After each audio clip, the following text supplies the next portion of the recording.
So I'll begin by stating that this video message has been created in an attempt to get the attention of Graham Hancock and Randall Carlson. Let me get straight to the point, because there are several important points to be made here. Point number 1. I do not believe that it is a coincidence that during the last week of January 2025, I just so happened to visit my local library to request and reserve a copy of Graham Hancock's book entitled Magicians of the Gods: The Forgotten Wisdom of Earth's Lost Civilization. Within 1 week after having placed my request, I received notification on Tuesday, February 4th, 2025, that the book had finally arrived and was ready for pickup. 3 days later, on Friday, February 7th, 2025, I went to the library where I checked out Magicians of the Gods. In a little over a week after having picked up the book, I had finished reading it from beginning to end. Point number 2. After having read Graham Hancock's book, I do not believe that it is a coincidence that on Thursday, February 20th, 2025, I happened upon a YouTube video entitled The 26,000-Year Cycle That Resets Civilization. In this video, Randall Carlson is giving a lecture about the precession of the equinox and the 26,000-year precessional cycle. Point number 3. I do not believe that it is a coincidence that in the month of February 2025, I am preparing to complete and promote a project that I started in November 2016. This particular project that I speak of is directly related to my having decoded the stone tablet that you see before you. As I have interpreted, deciphered, and decoded the hidden messages that are contained within this artifact of great antiquity, I have created this video in an attempt to notify both Graham Hancock and Randall Carlson that it is within this ancient petroglyph that the Apkallu of Mesopotamia have encoded a timeless message. Having said that, I have every reason to believe that the timing and the intersectionality of events that I have described herein for the month of February 2025 are beyond coincidental, and that this series of events is not the direct or indirect result of universal randomness, chance, or per happenstance. But rather, it would seem that this series of events appears to be by design. With that said, let's listen to certain points that Randall Carlson makes in his lecture on the precession of the equinox and the 26,000-year cycle that resets civilization. And one of the books that I frequently have referred to is Hamlet's Mill, came out in 1969, in which they were a couple of highly esteemed scholars who actually believed that there was sophisticated knowledge in prehistory. And one of the things that they hypothesized was that ancient people had observed and knew about the precessional cycle, which is actually a very slow cycle. It works out to about 50 arc seconds per year of motion. How many of you have heard of the vernal equinox, the precession of the equinoxes? You know that each year the position of the sun at the moment of spring equinox, when day and night are precisely the same length, is drifting very slowly to the west, the opposite direction of all of the planetary motion. If you look at the sun, the moon, the planets throughout the course of their cycles, you'll see they're all moving from west to east. But the vernal equinox, as is the fall equinox and the solstices, are all moving towards the west. That's why it's precession, not procession.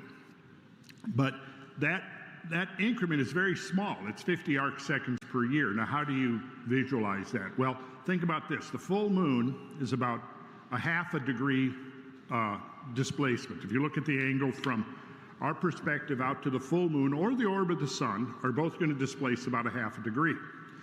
So it takes about 72 years to move 1 full degree, for the vernal equinox to move 1 full degree. So if you started, at a very early age and begin to observe it for a full lifetime, you would soon realize that it has moved a little bit with respect to the stars.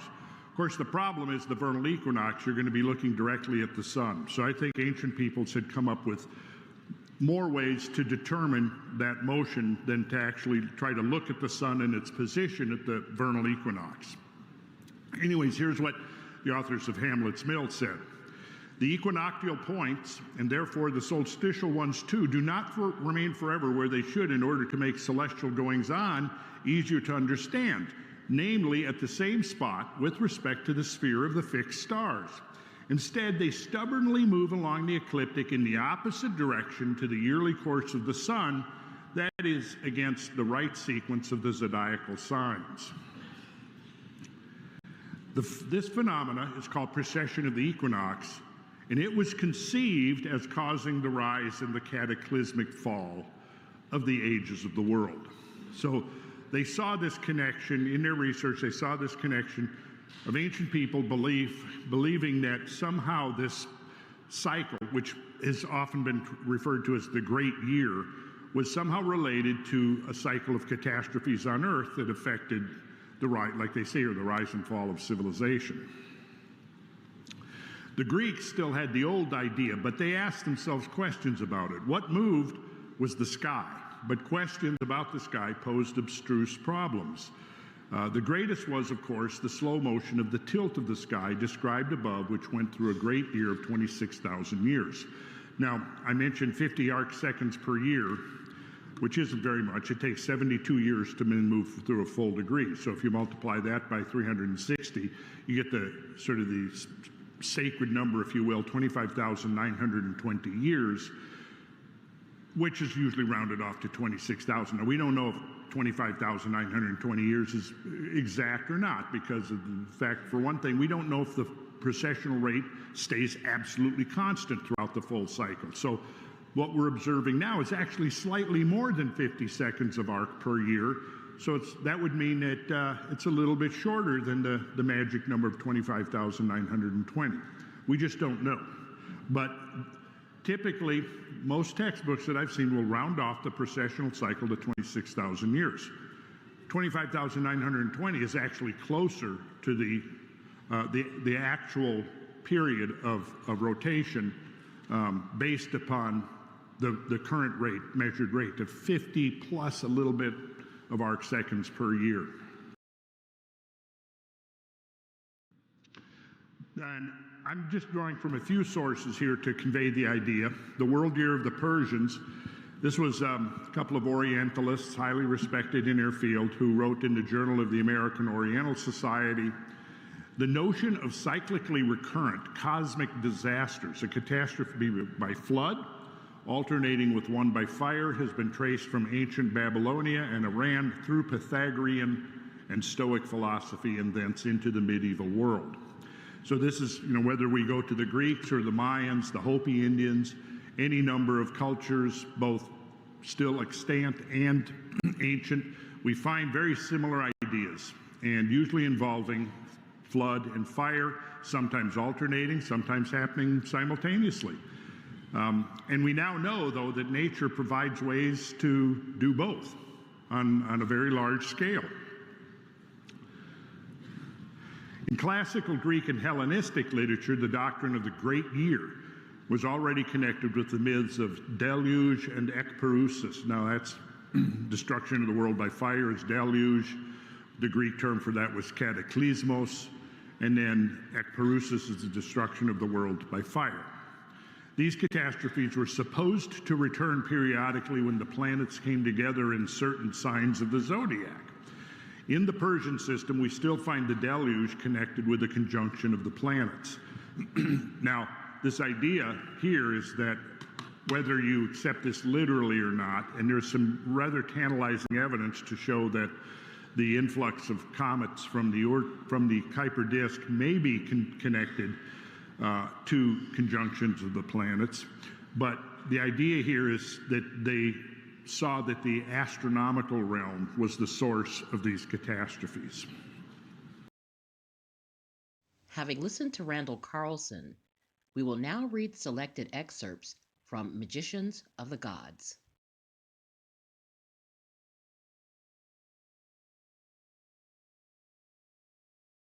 As we saw in Chapter 15, a great cycle of the Mayan calendar came to an end on 21st December 2012.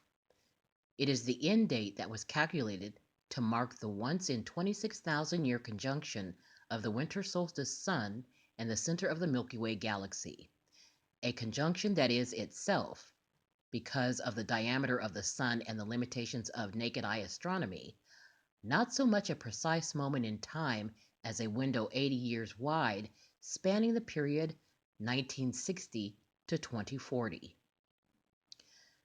We saw, too, how Pillar 43 at Göbekli Tepe uses solar and constellation symbolism to depict the exact same window through which, as any astronomical software program will confirm, the winter solstice sun is still transiting today.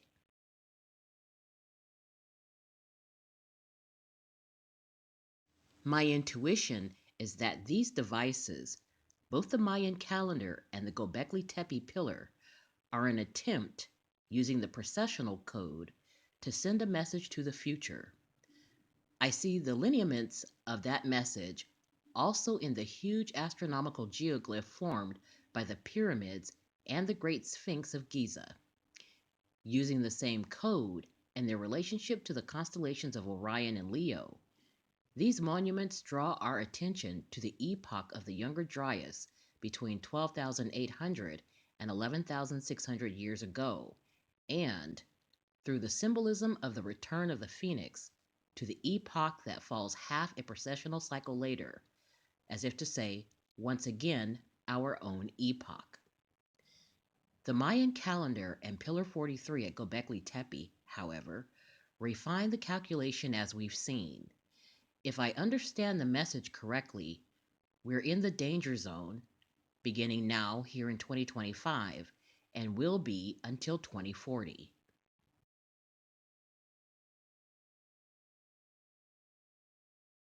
The year 2030 is, of course, exactly in the window of danger indicated by the Mayan calendar and Pillar 43 at Göbekli Tepe. However, it doesn't have to be like that. First and foremost, the universe might spare us.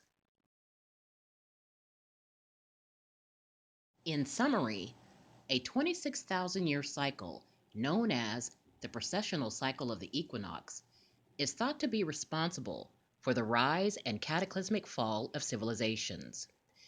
It is further thought that during certain periods of astronomical and cosmological conjunction, our world is subject to severe environmental changes and climatic disturbances. Based upon measurement and calculation related to the precessional cycle, as well as interpretations of the Mayan calendar, Pillar 43 at Göbekli Tepe, and the astronomical significance of both the Great Sphinx and the Great Pyramid of Giza, there exists the possibility that in the very near future, our world may once again be affected by this periodic cycle of catastrophe and its devastating effects of world-ending destruction. With that said, it begs the following set of questions. As it relates to the cycle of precession, why have I featured, highlighted, and emphasized certain talking points as written by Graham Hancock and as discussed by Randall Carlson? What does this information have to do with the stone tablet of the ancient petroglyph that you see before you? Well, the reason why is because the Apkallu Sages of Mesopotamia have encoded a series of timeless messages within this stone tablet that were meant to be understood most specifically at this particular time in both human and world history. As Graham Hancock and Randall Carlson possess knowledge and experience in matters pertaining to the cycles of precession and the effects of the 26,000-year cycle on ancient societies and cultures of antiquity, I am appealing to their expertise to evaluate and review these findings of interpretation. In so doing, and most specifically, I am calling their attention to information contained within Part 6 of this video series. In addition to Part 6, there is a configuration in Part 1 related to the topic of symbolism that appears to reinforce the notion of trial by fire. For it is at the very top of the pillars of foundation that the world is consumed by fire. I believe that once they have the opportunity to view the multi-part presentation in its entirety, they will be able to bring a deeper level of insight and understanding as to the overall message that is being conveyed in stone. As the project that I have been working on since November 2016, related to interpreting, deciphering, and decoding this ancient petroglyph, which has culminated into a multi-part video series entitled Ancient Messages in Stone, Decoding the Assyrian Tree of Life, I invite viewers to watch the entire series and to draw their own conclusions as it relates to the timeless message of the Apkallu.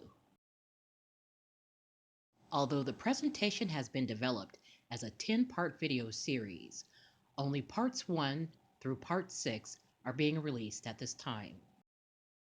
Sneak previews for part 7 through part 10 will be made available after the initial release of parts 1 through part 6. Having said that, I am appealing to the power of the internet and social media to assist me in getting the attention of Graham Hancock and Randall Carlson. Let them know that the content creator for the Archive of Antiquity channel is attempting to contact them in reference to an ancient artifact whose series of hidden messages have been decoded.